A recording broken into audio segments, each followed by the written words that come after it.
Hello everyone, welcome to my YouTube channel GK trick with Kavita. तो दोस्तों, आज के इस वीडियो में हम डिस्कस करेंगे रीजनिंग की क्वेश्चन, और ये क्वेश्चन वही है जो कि आरआरबी एनटीपीसी सीबीटी 1 में पूछे जा चुके हैं। तो इससे पहले मैंने 17 पार्ट अपलोड कर दिए, अगर आपने वो नहीं दिखे तो वो भी देख लीजिए। तो यहाँ पर आप एग्जाम डेट देख लीजिए, 3/4/2021 यानी कि 3 अप्रैल 2021 का पेपर है और शिफ्ट है 3rd। तो अगर आपको मेरा ये वीडियो अच्छा लगी तो प्लीज लाइक, शेयर और मेरे चैनल को सब्सक्राइब जरूर कीजिएगा। तो चलिए स्टार्ट करते हैं। तो हमारा पहला क्वेश्चन है, यदि ए का अर्थ डिवाइड है, बी का अर्थ माइनस है, सी का अर्थ मल्टीप्लाई है, डी का अर्थ यहां पर डिवाइड है, यहां पर प्लस है, तो निम्नलिखित व्यंजक का मान ज्ञात कीजिए। तो हमें क्या निकालना है, इसका मान निकालना है। तो यहां पर हमें दे रखा है 24। डी का मतलब क्या था, डी का मतलब था डिवाइड। ए का मतलब है, इसको डिवाइड कर ले तो यहां पर 3 आ जाएगा। 3। ए का मतलब क्या है, ए का मतलब है प्लस, प्लस करना है 12। सी का मतलब है मल्टीप्लाई, मल्टीप्लाई करना है 4। बी का मतलब है माइनस, माइनस करना है 6। तो इसको मल्टीप्लाई कर देते हैं, तो यहां पर आ जाएगा 48 माइनस का 6 और यहां पर है प्लस के 3, तो यहां पर हो जाएगा माइनस का 3। तो इसमें से लेस करेंगे तो हमारे पास क्या निकल के आएगा, 45, जो कि हमें ऑप्शन नंबर 1 में दे रखा है।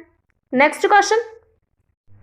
तो हमारा अगला क्वेश्चन है, 5 दोस्तों आर से बी का एक समूह है, वह अपने रविवार को व्यतीत करने की योजना बना रहे हैं। उनमें से एक पिकनिक पर जाना चाहता है, एक क्रिकेट खेलने जाना चाहता है, एक चिड़ियाघर घूमने जाना चाहता है, एक कॉफी शॉप जाना चाहता है और एक फिल्म देखने जाना चाहता है। तो इन पांचों के लिए हमें अलग अलग बता दिए कौन कहां पर जाना चाहता है।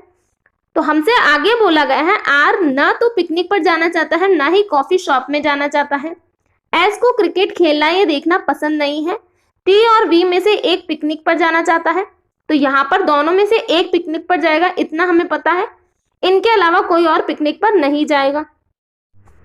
तो लास्ट पॉइंट है, वी को कॉफी बहुत पसंद है और वह हर रविवार को कॉफी शॉप जाती है। तो हमसे पूछा गया है, इनमें से कौन फिल्म देखने जाना चाहता है। तो हमें बताना है कौन फिल्म देखने जाना चाहता है। तो यहाँ पर वी का फिक्स हो गया, वी तो नहीं जाएगा। वी कहाँ जाएगा, कॉफी शॉप में जाती है। यू चिड़ियाघर में जाएगा, तो इसका मतलब है यू भी कॉफी शॉप में नहीं जाएगा। बाकी कितने बचे हैं, बाकी बचे हैं 3 फ्रेंड। यू और वी निकल गए क्योंकि इन दोनों का फिक्स है। टी और वी में से क्या होगा, एक पिकनिक पर जाएगा। अगर यहाँ पर वी के लिए हमें बोल दिया गया उसको कॉफी पसंद है तो वो कॉफी शॉप जाती है, तो इसका मतलब है टी कहाँ पर जाएगा, पिकनिक में जाएगा। तो ये तीनों तो निकल गए। अब हमारे पास कौन बचे हैं, 2 लोग बचे हैं, आर और एस। तो आर और एस हमारे पास बचे हैं, और आर के लिए क्या बोला गया है, ना तो वो पिकनिक पर जाना चाहता है, ना ही कॉफी शॉप में जाना चाहता है, और एस को क्रिकेट खेलना पसंद नहीं है। तो 2 ही चीजें बची हैं, एक तो क्रिकेट और एक फिल्म। तो अगर एस को क्रिकेट पसंद नहीं है तो वो कहां पर जाएगा, फिल्म देखने ही जाएगा। तो जो क्रिकेट बचा है वो आर देखेगा क्रिकेट, तो यहां पर हो जाएगा एस। फिल्म देखना किसको पसंद है, एस को पसंद है, तो ऑप्शन नंबर 1 हमारा करेक्ट आंसर हो जाएगा, एस। Next question. तो अगला क्वेश्चन हमारा कथन और निष्कर्ष है। तो हम डायग्राम बना लेते हैं। सभी त्रिभुज वृत्त हैं, सभी त्रिभुज क्या है, वृत्त है। आगे बोला है सभी वृत्त वर्ग है, जो सभी वृत्त है वो कहां चले जाएंगे, वर्ग में चले जाएंगे। तो निष्कर्ष है सभी त्रिभुज वर्ग है, तो त्रिभुज सभी किसमें है, वर्ग के अंदर है, तो हमारा पहला तो करेक्ट हो जाएगा। सेकंड है कुछ त्रिभुज वर्ग नहीं है, तो यहां पर हमें कथन क्या दे रखे, पॉजिटिव दे रखे। तो पॉजिटिव कथन से हम पॉजिटिव निष्कर्ष ही निकाल सकते हैं, नेगेटिव नहीं निकाल सकते, इसलिए ये हमारा रॉन्ग हो जाएगा। तो इसका क्या बनेगा, केवल निष्कर्ष एक पालन करता है, जो कि हमें ऑप्शन नंबर 3 में दे रखा है। Next question. तो क्वेश्चन है, विकल्पों में से उस शब्द का चयन करें जिसे दिए गए शब्द के अक्षरों का उपयोग करके नहीं बनाया जा सकता। तो हमें दे रखा है एंथुजियास्टिक, इससे हम कौन सा शब्द नहीं बना सकते ये हमें बताना है। तो यहाँ पर हमें दे रखा है स्टैटिक्स, तो यहाँ पर एस भी है, डबल टी भी है, आई भी है, सी भी है और ए भी है, तो स्टैटिक तो हम बना सकते हैं। ये हम देख लेते हैं। यहाँ पर हमें क्या दे रखा है, सी दे रखा है, इसमें हमें सी गिवन है, एच भी दे रखा है, ए भी दे रखा है, लेकिन हमें यहाँ पर ओ नहीं दे रखा है। एंथुजियास्टिक में हमें क्या नहीं गिवन है, ओ नहीं गिवन है, तो हम ये वाला वर्ड नहीं बना सकते, इसलिए हमारा आंसर क्या होगा, option number B. Next question. अगला क्वेश्चन है, दी गई जानकारी का ध्यानपूर्वक अध्ययन करें और उसके बाद दिए गए प्रश्न का उत्तर दें। तो क्वेश्चन है, किसी पुस्तकालय का सदस्य बनने के लिए अहर्ता मापदंड निम्नलिखित है। तो यहाँ पर अगर आपको पुस्तकालय का सदस्य बनना है तो यहाँ पर ये मापदंड दिए गए हैं। तो पहला मापदंड है, आवेदक को 10,000 का एकमुश्त सदस्य शुल्क का भुगतान करने और 5,000 मूल्य की 2 पुस्तकों का योगदान देने में सक्षम होना चाहिए। तो क्या करना होगा, अगर आवेदक को सदस्य बनना है तो पहले 10,000 एकमुश्त सदस्य शुल्क का भुगतान करना होगा, उसके बाद में 5,000 मूल्य की 2 पुस्तकों का योगदान देने में सक्षम होना होगा। सेकंड है, यदि आवेदक कुल 5,000 के मूल्य की पुस्तकों का दान करता है तो उसे एकमुश्त सदस्यता शुल्क में 50% तक की छूट दी जाती है। अगर क्या बोला है, अगर आवेदक 5,000 मूल्य की पुस्तकों का दान कर देता है तो उसको क्या करना पड़ेगा, जो शुल्क देगा वो यहाँ पर शुल्क कितना है 10,000 है, उसका क्या कर देगा 50% उसको छूट मिल जाएगी, मतलब 5,000 की उसको छूट मिल जाएगी। थर्ड पॉइंट है, विद्यालय के छात्रों के लिए 18 वर्ष की आयु तक सदस्यता शुल्क में छूट दी गई है। आगे बोला है, यदि विद्यालयों के सेवारत शिक्षक 20 छात्रों को पुस्तकालय का सदस्य बनने में सहायता करते हैं तो उन्हें केवल 2,000 का भुगतान करने की आवश्यकता होती है। तो फिफ्थ पॉइंट है, सेवारत रक्षा कर्मियों और उनके आश्रितों के लिए पुस्तकालय की सदस्यता निःशुल्क है। तो यहाँ पर हमें ये मापदंड दिए गए हैं। अब क्वेश्चन हमसे बोला गया है, किसी व्यक्ति के बारे में आंकड़े जानकारी दी गई है। दी गई जानकारी के आधार पर आपको यह निर्णय करना है कि वह व्यक्ति किस मापदंड के तहत सदस्यता प्राप्त करने के लिए आर्य है। कृपया ध्यान दें कि एक व्यक्ति एक से अधिक मापदंडों के तहत आर्य हो सकता है। आपको प्रश्न में दी गई जानकारी के अतिरिक्त किसी भी अन्य बात का अनुमान नहीं लगाना है। तो यहाँ पर हमें ये जानकारी दी रखी है, तो हमें यहाँ पर डी के लिए जानकारी दी गई है। सुश्री डी एक स्कूल में शिक्षक है। वह 5,000 मूल्य की 20 पुस्तकों का योगदान करने के साथ छात्रों को पुस्तकालय की सदस्यता दिलाने में मदद करने के साथ साथ 2,000 की सदस्यता शुल्क का भुगतान करने के लिए तैयार है। तो यहाँ पर डी क्या क्या कर सकता है वो हमें यहाँ पर दे रखा है। तो ये एक शिक्षक है और शिक्षक के लिए हमें कौन सा पॉइंट दिया गया है, शिक्षक के लिए हमें पॉइंट नंबर 4 दिया गया है। यदि विद्यालय के सेवारत शिक्षक 20 छात्रों को पुस्तकालय का सदस्य बनने में सहायता करते हैं तो उन्हें केवल 2,000 का भुगतान करने की आवश्यकता होगी। तो यहाँ पर शिक्षक के लिए ये बोला गया है, लेकिन डी क्या कर रहा है, 5,000 के मूल्य की 20 पुस्तकों का योगदान कर रहा है। वो 5,000 के मूल्य की क्या कर रहा है, 20 पुस्तकों का योगदान कर रहा है। जबकि शिक्षक के लिए क्या है, शिक्षक 20 छात्रों को पुस्तकालय का सदस्य बनने में सहायता करते हैं, लेकिन ये सहायता नहीं कर रहा है। ये क्या कर रहा है, 5,000 के मूल्य की 20 पुस्तकों का योगदान कर रहा है, जो कि यहाँ पर ये मापदंड पूरा नहीं कर रहा है। तो ये हमारा क्या हो जाएगा, ये कोई मापदंड पूरा नहीं कर रहा है। शिक्षक के लिए यहाँ पर हमें 1 और 2 मापदंड दिए गए हैं। फिफ्थ मापदंड है, सेवारत रक्षा कर्मियों और उनके आश्रितों के लिए पुस्तकालय की सदस्यता निःशुल्क है। तो इस पॉइंट का इससे कोई रिलेशन नहीं है। तो इसके लिए सिर्फ शिक्षक के लिए हमें 4th पॉइंट दिया गया है और वो ये मापदंड पूरा नहीं कर रहा है। डी यहाँ पर बोला गया है 20 छात्रों को पुस्तकालय का सदस्य बनने की सहायता करनी होगी, लेकिन वो क्या कर रहा है, 20 पुस्तकों का योगदान कर रहा है। तो ये मापदंड पूरा नहीं किया उसने, तो इसमें क्या होगा, कोई भी आर्य नहीं है। तो इसका ऑप्शन नंबर 3 हमारा करेक्ट आंसर हो जाएगा, कोई नहीं। नेक्स्ट, तो हमारा अगला क्वेश्चन है डायरेक्शन से। क्वेश्चन है, एक व्यक्ति ने एक बिंदु से शुरू करके अपनी कार से उत्तर की ओर 138 किलोमीटर की दूरी तय की है। तो कहां पर गया है, वो उत्तर की तरफ गया है 138 किलोमीटर। तो यहां से वो गया है 138 किलोमीटर। फिर बोला है एक चौराहे पर वह दाएं मुड़ा और 50 किलोमीटर की दूरी तय की। तो यहां से वो कहां पर मुड़ा है, दाएं तरफ मुड़ा है और 50 किलोमीटर की दूरी तय की है। फिर वह दाएं मुड़ा और 138 किलोमीटर की दूरी तय की। तो यहाँ से फिर से वो दाएं मुड़ा, तो दाएं मुड़ा यहाँ पर हो जाएगा। यहाँ पर भी उसने कितनी दूरी तय की है, 138 किलोमीटर की। तो यहाँ पर ये पॉइंट और ये पॉइंट सामने हो जाएंगे इसके। वहां से वह दाएं मुड़ा और 40 किलोमीटर की दूरी तय की। तो यहाँ से वो कितना मुड़ा है, दाएं मुड़ा है और 40 किलोमीटर चला है। तो यहाँ बाकी कितना रहा है, 10 किलोमीटर बाकी रहा है, क्योंकि यहाँ पर 50 है, यहाँ पर 40 चल चुका है। तो बाकी कितना है, 10 किलोमीटर है। वह अब अपने आरंभिक बिंदु से कितनी दूर और किस दिशा में है। तो आरंभिक बिंदु उसका यहाँ पर है आरंभिक बिंदु से पूछा है, तो आरंभिक बिंदु से कितनी दूर है वो, आरंभिक बिंदु से वो 10 किलोमीटर दूर है और किस दिशा में है, पूर्व की दिशा में। इस तरफ कौन सी दिशा होगी, पूर्व दिशा होगी। अगर यहां से पूछा उसका अंतिम बिंदु से किस दिशा में है वो, तब क्या होता है आंसर, पश्चिम दिशा हो जाता है। लेकिन वो आरंभिक बिंदु से पूछ रहे हैं तो तब हमारा आंसर क्या होगा, पूर्व दिशा होगी। तो ऑप्शन नंबर बी हमारा करेक्ट आंसर हो जाएगा। तो यहाँ पर हमें ऑप्शन नंबर फर्स्ट में पश्चिम भी दे रखा है और सेकंड में हमें पूर्व दे रखा है, तो ये ऑप्शन देख लेना आप। तुम्हारा अगला क्वेश्चन है वेन डायग्राम से। तो हमें दे रखा है उस वेन आरेख का चयन कीजिए जो दिए गए वर्गों के समूचे के बीच के संबंध को सर्वोत्तम ढंग से निरूपित करता है।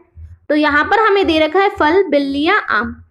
तो आम क्या हो जाएगा, फल हो जाएगा और बिल्लियां अलग हो जाएंगी। तो इस तरह का डायग्राम बनेगा जो कि ऑप्शन नंबर बी में हमें दे रखा है। तो बी हमारा करेक्ट आंसर हो जाएगा। नेक्स्ट, तो अगला क्वेश्चन है कथन और निष्कर्ष से। कथन है कुछ फोटो वीडियो है। तो कुछ फोटो क्या है, कुछ फोटो वीडियो है। कोई वीडियो फिल्म नहीं है। तो कोई वीडियो फिल्म नहीं है, इनका आपस में नो का रिलेशन है। कोई फोटो फिल्म नहीं है, तो फोटो और फिल्म के लिए हमें नहीं पता, तो ये वाला रॉन्ग हो जाएगा। सेकंड है कुछ फिल्म फोटो नहीं है। तो यहाँ पर ये फोटो जो वीडियो में है वो फिल्म नहीं हो सकती, क्योंकि वीडियो का और फिल्म का आपस में नो का रिलेशन है। तो जो फोटो वीडियो में है वो फिल्म में भी नहीं जा सकती। तो हाँ, ये वाला हमारा बिल्कुल करेक्ट हो जाएगा, ऑप्शन नंबर सेकंड। तो इसका क्या होगा, केवल निष्कर्ष 2 पालन करता है। नेक्स्ट, तो हमारा अगला क्वेश्चन है मिसिंग नंबर से। क्वेश्चन है दिए गए पैटर्न का ध्यानपूर्वक अध्ययन करें और उस संख्या का चयन करें जो इनमें से प्रश्न चिन्ह के स्थान पर आ सकती है। तो क्वेश्चन मार्क हमें यहाँ पर दे रखा है। यहाँ पर 91 कैसे आया होगा, अगर हम यहाँ पर 6 को प्लस करें, 5 मल्टीप्लाई 15 कर दें और यहाँ पर क्या करें, प्लस 10 करें, तो 15 5 जा क्या हो जाएगा, 75 हो जाएगा। और यहाँ पर 10 और ये 6 हो जाएगा 16, और 16 को हम इसमें ऐड कर दे तो हमारे पास क्या निकल के आएगा, ये 5 और 6 1, 7 8 और 9, तो 91 यहाँ पर आ रहा है। तो ये वाले सिंबल हमें यहाँ पर लगाना है, पहले प्लस का मल्टीप्लाई प्लस। तो यहाँ पर हम देख लेते हैं सेकेंड वाले में 20 मल्टीप्लाई करना है 7, तो क्या हो जाएगा, 140 हो जाएगा, 120 हो जाएगा, सॉरी 140 होगा। यहाँ पर 140 हो जाएगा। फिर हमें क्या करना है, 8 और 9 को प्लस करना है। तो 8 + 9 करेंगे तो कितना निकल के आएगा, 9 और 1 10 17 को इसमें ऐड कर देंगे तो हमारे पास निकल के आ जाएगा 157, और यहाँ पर 157 आ रहा है। तो यही लॉजिक होगा। तो 13 को मल्टीप्लाई करेंगे 12 से, 12 3 जा 36, 12 1 जा 12, 12 और 3 15, तो 156 यहाँ पर आया। इसमें क्या ऐड करना है, 18 और 4 को। तो 18 और 4 कितने हो जाएंगे, 22 को इसमें ऐड कर देंगे तो 6 और 2 8, 5 और 2 7, और यहाँ पर 178 हमारा आंसर होगा, जो कि ऑप्शन नंबर 2 में हमें दे रखा है। नेक्स्ट, तो हमारा अगला क्वेश्चन है 6 लड़कियां P से U की आयु की तुलना की गई है। S R तथा U से बड़ी है लेकिन P से छोटी है। तो S क्या है, R और U से बड़ी है लेकिन P से छोटी है। आगे बोला है T से केवल एक ही लड़की बड़ी है। तो T से केवल एक लड़की बड़ी है, तो T यहाँ पर हो जाएगा और जो बचा है वो इसके आगे आ जाएगी। तो बची कौन है, Q बची है, तो Q यहाँ पर आ जाएगी। तो 6 लड़कियां हो गई हैं। तो हमसे पूछा है उनकी आयु का निम्नलिखित में से कौन सा अनुक्रम संभव नहीं है। तो इनमें से संभव कौन सा नहीं है वो हमें बताना है। तो यहाँ पर लास्ट ऑप्शन देख लेते हैं। सबसे पहले हमें यहाँ पर P दिया है, तो क्या P होगा सबसे बड़ी P है, नहीं, Q है सबसे बड़ी। थर्ड में हमें Q सबसे बड़ी दे रखी है, उसके बाद में T, उसके बाद में P।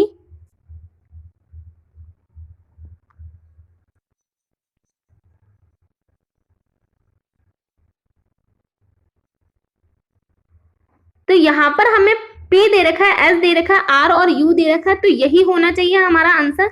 लेकिन हमें इसमें ऑप्शन नंबर 1 दे रखा है आंसर, जो कि Q T S, यहाँ पर S और P के लिए यहाँ पर गड़बड़ है।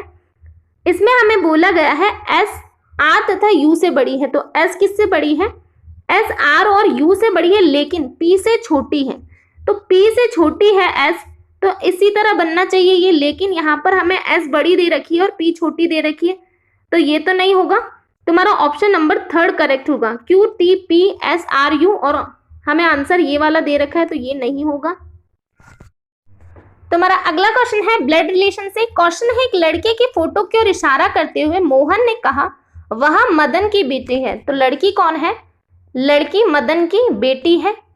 ये तस्वीर वाली लड़की है। जिसके पिता मेरे पिता की इकलौती संतान है। तो यहां पर कौन हो जाएगा? जिसके पिता मेरे पिता की इकलौती संतान है। तो यहां पर कौन हो जाएगा? यहां पर मदन हो जाए मोहन हो जाएगा। तो जिसके पिता मेरे पिता की इकलौती संतान है, ये इकलौती संतान हो जाएगी। तो हमसे क्या पूछा गया है? लड़की का मोहन से क्या संबंध है? तो लड़की का मोहन से क्या संबंध है? लड़की के क्या लगेगा? मोहन दादा लगेगा। तो पहला ऑप्शन हमें दे रखा है पिता का पिता, भाई की बेटी, भाई के बेटे की बेटी। तो यहां पर हमें दे रखा है बेटे की बेटी। तो मोहन का बेटा है ये मदन, उसकी बेटी है, तो बेटे की बेटी हो जाएगा हमारा आंसर ऑप्शन नंबर 4। नेक्स्ट तुम्हारा अगला क्वेश्चन है एक घड़ी 1 बजे एक बार, 2 बजे 2 बार और इसी तरह 12 बजे 12 बार बजती है। तो एक सप्ताह में घड़ी कितनी बार बजेगी? तो हमें निकालना है एक सप्ताह में घड़ी कितनी बार बजेगी। तो यहाँ पर क्या बोला गया है? 1 बजे 1 बार बजती है, 2 बजे 2 बार और 12 बजे 12 बार बजती है। तो जितने घंटे होते हैं उतनी ही बार बजती है। तो हम पहले घंटों को ऐड कर लेते हैं। 1 बजे 1 बार बजेगी, 2 बजे 2 बार, 3 बजे 3 बार, 4 बजे 4 बार, 5, 6, 7, 8, 9, 10, 11 और 12। तो इतनी बार बजेगी वो, 12 घंटों में इतनी बार बजेगी। इसको ऐड कर लेते हैं हम। यहां पर हो जाएगा 3, 3, 6, 4, 10, 15, 15 और 6 21। तो यहां पर 21 निकल के आएगा। इनको ऐड कर लेते हैं। 12 और 11 23, 23 प्लस करेंगे 10 तो ये हो जाएगा 33। यहां पर इनको ऐड करेंगे तो ये निकल के आएगा 24। तो 21, 24, 33 इनको ऐड कर लेते हैं। 21, 24, 33 तो ये कितना हो जाएगा? 4 और 4 8। यहां पर हो जाएगा ये 3, 3, 6, 7। तो 78 बार। तो अगर 78 टाइम 12 घंटों में बजी है तो एक दिन में कितने घंटे होते हैं? 24 घंटे होते हैं। तो 24 घंटों में कितनी बार बजेगी? इसको मल्टीप्लाई 2 कर लेंगे तो यहां पर हो जाएगा 16, 14 प्लस 1 15। तो 156 बार बजेगी 24 घंटों में। तो 156 बार अगर 24 घंटों में बजी है तो एक दिन में 156 बार बजेगी। तो हमें क्या बोला गया है? एक सप्ताह में घड़ी कितनी बार बजेगी? एक सप्ताह में पूछा गया है। तो एक सप्ताह में कितने दिन होते हैं? 7 दिन होते हैं। तो 7 से इसको मल्टीप्लाई करेंगे क्योंकि यहां पर हमारे पास क्या है? एक दिन का निकल के आया तो इसको हम 7 दिन बना लेंगे।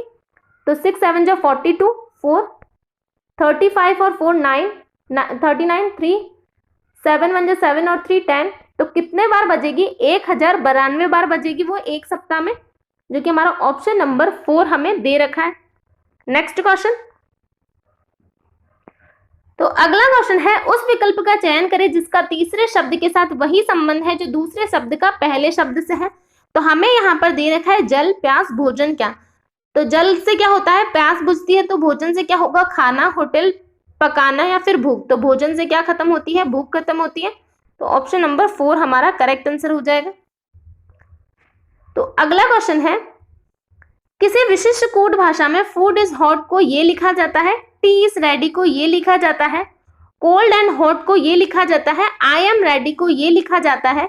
तो उसी कूट भाषा में टी इज हॉट को कैसे लिखा जाएगा? तो हमें क्या निकालना है? टी इज हॉट का कोड निकालना है। तो यहाँ पर हमें इज और हॉट दोनों ही दे रखे हैं। तो यहाँ से 2 तो कोड होंगे, ये हमें पता चला। अगर हमें फूड का कोड पता चल जाए तो हम इज और हॉट का निकाल सकते हैं। लेकिन हमें यहाँ पर इज यहाँ पर हमें दे रखा है, इज यहाँ पर हमें दे रखा है। तो इन दोनों में से कॉमन जो होगा वो इज का कोड हो जाएगा। तो यहाँ पर कॉमन क्या है? कॉमन DE है। तो इज का कोड तो हमें पता चला DE है। और हमें किसका निकालना है? हमें निकालना है टी का कोड निकालना है। तो यहाँ पर हमें टी दे रखा है और टी हमें कहाँ दे रखा है?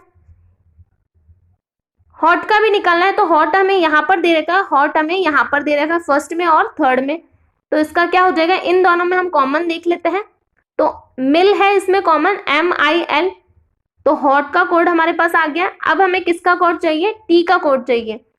तो टी का कोड क्या हो जाएगा, टी यहां पर है और टी कहां पर है, तो इसमें हम देख लेते कहां पर है ये डी और मिल, तो यहां पर है, फर्स्ट में भी है, लेकिन हमें फर्स्ट में डी आई एन दे रखा है। क्या टी का कोड डी आई एन हो सकता है? हाँ हो सकता है, क्योंकि यहां पर हमें दे रखा है। तो हमें यहां पर रेडी और टी का कोड दे रखा है, तो हम रेडी का कोड निकाल लेते हैं, तो जो बचेगा वो टी का कोड हो जाएगा। तो यहां पर रेडी का कोड क्या है, और ये रेडी हमें यहां पर दे रखा है, इसका कोड हमें दे रखा है KELE, यहां पर KELE, तो जो बचेगा वो किसका कोड हो जाएगा, टी का कोड हो जाएगा, जो कि DIN है। तो ये निकल के आ रहे हैं इन तीनों के कोड, जो कि हमें ऑप्शन नंबर 1 में दे रखे हैं। नेक्स्ट क्वेश्चन, तो अगला क्वेश्चन है कथन और निष्कर्ष से। तो कथन है सभी शेर पशु है, सभी शेर क्या है, सभी शेर पशु है। आगे बोला है सभी पशु जीवित प्राणी है, तो सभी पशु क्या है, जीवित प्राणी है। तो निष्कर्ष है कुछ जीवित प्राणी शेर है, तो कुछ जीवित प्राणी शेर है, ये इन दोनों का कॉमन पार्ट है, तो ये वाला हमारा करेक्ट हो जाएगा। आगे है कुछ जीवित प्राणी पशु है, तो जीवित प्राणी यहां पर है और पशु यहां पर है, ये इन दोनों का कॉमन पार्ट है, तो ये वाला भी हमारा बिल्कुल करेक्ट हो जाएगा। तो इसका क्या होगा, निष्कर्ष 1 और निष्कर्ष 2 दोनों ही पालन करते हैं, जो कि ऑप्शन नंबर 3 में हमें दे रखा है। नेक्स्ट, तो अगला क्वेश्चन है उस अक्षर समूह का चयन कीजिए जो निम्नलिखित श्रृंखला में प्रश्न चिन्ह के स्थान पर आ सकती है। तो यहां पर हम देख लेते हैं R से Q किया गया है, तो यहां पर -1, Q से P -1, ON, तो यहां पर -1 चल रहा है, तो N में -1 करेंगे तो 13, और 13 पे क्या होता है, M होता है। P से O, P होता है 16, O होता है 15, यहां पर फिर -1 किया गया है। O से N, N से M, L, तो अगला क्या होगा, L से आगे क्या हो जाएगा, K, फिर यहां पर दे रखा है O N M L K, यहां पर भी -1 किया गया है, तो K में हम -1 करेंगे तो क्या निकल के आएगा, J, तो ये हमारा आएगा क्वेश्चन मार्क की जगह MKJ, जो कि ऑप्शन नंबर 2 में हमें दे रखा है। नेक्स्ट, तो अगला क्वेश्चन है दिए गए कथन पर ध्यानपूर्वक विचार करें और तय करें और बताइए कि दी गई धारणाओं में कौन सी कथन में निहित है। तो कथन हमें दे रखा है एक व्यक्ति ने अपने दोस्त से कहा कल भारत पाकिस्तान के मध्य क्रिकेट मैच है, इसीलिए सभी सड़कें सुनसान रहेगी। तो इसमें क्या धारणा निहित है, पहली धारणा है कल समस्याओं से बचने के लिए कर्फ्यू घोषित किया जाएगा, तो यहाँ पर कथन में कहीं भी कर्फ्यू की बात की गई है, नहीं की गई है, तो ये वाला रॉन्ग हो जाएगा। सेकंड है लोग गलियों में निकलने के बजाय मैच देखना पसंद करेंगे, तो यहाँ पर कथन में यही कहा गया है, उस व्यक्ति के दोस्त ने क्या कहा है, कल भारत पाकिस्तान के मध्य क्रिकेट मैच है, इसीलिए सभी सड़कें सुनसान है। तो सड़कें क्यों सुनसान है, क्योंकि लोग मैच देखेंगे, इसीलिए सड़कें सुनसान होंगी, तो ऑप्शन नंबर बी हमारा करेक्ट आंसर हो जाएगा। तो इसका क्या होगा, केवल धारणा सेकंड निहित है। तो हमारा अगला क्वेश्चन है संख्याओं के 4 समूह दिए गए हैं जिनमें से 3 किसी तरह संगत है और एक असंगत है, असंगत समूह का चयन करें। तो यहाँ पर हमें 4 संख्याएं दे रखी है। पहला हमें दे रखा है 108 120, तो ये 12 से डिविजिबल है, ये जाएगा 9 टाइम और ये जाएगा 10 टाइम 12 से। इसको देखते हैं, ये जाएगा 9 टाइम 5 से, ये जाएगा 10 टाइम, यहाँ पर ये 8 से जाएगा 9 टाइम और ये जाएगा 10 टाइम, तो यहाँ पर 9:10 का रेशो निकल के आ रहा है। लेकिन यहाँ पर 104 हमें दे रखा है, 117 दे रखा है, 13 से ये डिविजन, तो ये डिवाइड होगा 13 से 8 टाइम और ये जाएगा 9 टाइम, तो यहाँ पर कितना रेशो आ रहा है, 8:9 का आ रहा है, और बाकी सभी में क्या रेशो आ रहा है, 9:10 का आ रहा है, तो इसीलिए यही हमारा अलग हो जाएगा। नेक्स्ट, तो अगला क्वेश्चन है किसी विशेष कूट भाषा में ग्रेड को ये लिखा जाता है, तो उसी कूट भाषा में मास्टर को कैसे लिखा जाएगा। तो यहाँ पर हम देख लेते हैं क्या लॉजिक चल रहा है। जी होता है 7, यहाँ पर 7 लिखा गया है। आर होता है 18, यहाँ पर 18 ही लिखा गया है। ई को 5 लिखा गया है, ए को 1 लिखा गया है, टी को 20 लिखा गया है, तो जो इनके अल्फाबेट के नंबर हैं उन्हीं के नंबर से इसको लिखा गया है। तो एम हो जाएगा 13, ए हो जाएगा 1, एस 19, टी 20, ई 5 और आर 18, तो ये बनेगा। और ऐसा कहाँ बन रहा है, इसमें 17 आ रहा है लास्ट में, ये नहीं हो सकता। यहाँ पर 13,119,20, यहाँ पर 6 है, 5 होना चाहिए। ऑप्शन नंबर सेकंड हमारा करेक्ट आंसर हो जाएगा। नेक्स्ट, तो अगला क्वेश्चन है, 4 अक्षर समूह दिए गए हैं जिनमें से 3 किसी तरह संगत है और एक असंगत है, असंगत का चयन करें। तो इनमें से हमें बताना है अलग कौन सा है। तो यहाँ पर हमें क्या दे रखा है, बी वाई का अपोजिट होता है और एक्स सी का अपोजिट, तो ये पास पास में हमें दे रखे हैं अपोजिट। एस एच का अपोजिट दे रखा है और जी टी का अपोजिट होता है, तो यहाँ पर ये पास में दे रखा है। लेकिन यहाँ पर एच किसका अपोजिट होता है, एस का, और आर आई का। यहाँ पर एक के बाद दे रखे ये अपोजिट, लेकिन इन दोनों में हमें पास पास दे रखे ये अपोजिट। लास्ट वाले में भी यहाँ पर पास पास है, तो अलग कौन सा हुआ, यही होगा ऑप्शन नंबर 3। नेक्स्ट, तो अगला क्वेश्चन है, उस विकल्प का चयन करें जिसका तीसरे पद के साथ वही संबंध है जो दूसरे पद का पहले पद से है। तो यहाँ पर हमें दे रखा है DPA GUH, तो ये कैसे रिलेटेड है वो देख लेते हैं हम पहले। D से G +3 करेंगे D में, P से U, P होता है 16 और U होता है 21, तो यहाँ पर कितना प्लस किया है, प्लस किया है 5। A से H, A होता है 1, H होता है 8, यहाँ पर +7, तो ये लॉजिक चल रहा है +3 +5 +7 का। तो M में +3 करेंगे तो 16 और 16 पर होता है P, E में +5 करेंगे तो 10 और 10 पर होता है G, V में +7 करेंगे, V होता है 22, 22 में +7 करेंगे तो 4 वहां और 3 इधर, तो 3 आ जाएगा और 3 पर होगा C, तो PJC ये हमारा निकल के आ रहा है, जो कि ऑप्शन नंबर 4 में दे रखा है। नेक्स्ट, तो अगला क्वेश्चन है, 6 लड़के A से F गणित की परीक्षा देते हैं तथा अलग अलग अंक प्राप्त करते हैं, C केवल 2 लड़कों से अधिक अंक प्राप्त करता है। तो 6 लड़के हैं, 1 2 3 4 5 6, C के लिए बोला है C केवल 2 लड़कों से अधिक अंक प्राप्त करता है, तो 5th और 6th से अधिक अंक प्राप्त करता है C। D के अंक A और E से कम है लेकिन C और F से अधिक है, तो D के अंक किससे कम है, A और E से, तो D यहाँ पर हो जाएगा 2 से कम है, A और E से, C से अधिक है। यहाँ पर A और E हो सकता है, इन दोनों में से ही होंगे यहाँ पर। आगे बोला है E और F के अंक क्रमशः अधिकतम और न्यूनतम नहीं है, तो E और F के अंक अधिकतम और न्यूनतम नहीं है का क्या मतलब है, E का अधिकतम नहीं हो सकता, तो E का कहां पर हो जाएगा, सेकंड पर, और A फर्स्ट नंबर पर आ जाएगा। और F का बोला है न्यूनतम नहीं होगा, तो न्यूनतम का मतलब है 6th पोजीशन पर F नहीं होगा, तो F कहां पर होगा, 5th पोजीशन पर, और जो बचा है A वो यहां पर आ जाएगा लास्ट में। तो हमसे पूछा गया है 6 लड़कों में से किसके अंक न्यूनतम है, तो सॉरी A तो यहाँ पर हो चुका, B होगा यहाँ पर। तो सबसे कम अंक पूछा गया है, तो सबसे कम अंक किसके हैं, B के हैं। ऑप्शन नंबर 3 हमें दे रखा है B। नेक्स्ट, तो ये आज का लास्ट क्वेश्चन है, और क्वेश्चन है, यदि गुलाबी को काला, काला को लाल, लाल को पीला, पीला को हरा और हरा को सफेद कहा जाता है, तो मानव रक्त का रंग क्या होगा। तो मानव रक्त का रंग क्या होता है, लाल होता है, और लाल को क्या कहा जाता है, लाल को कहा जाता है पीला। तो यहाँ पर ऑप्शन नंबर 4 हमारा करेक्ट आंसर हो जाएगा।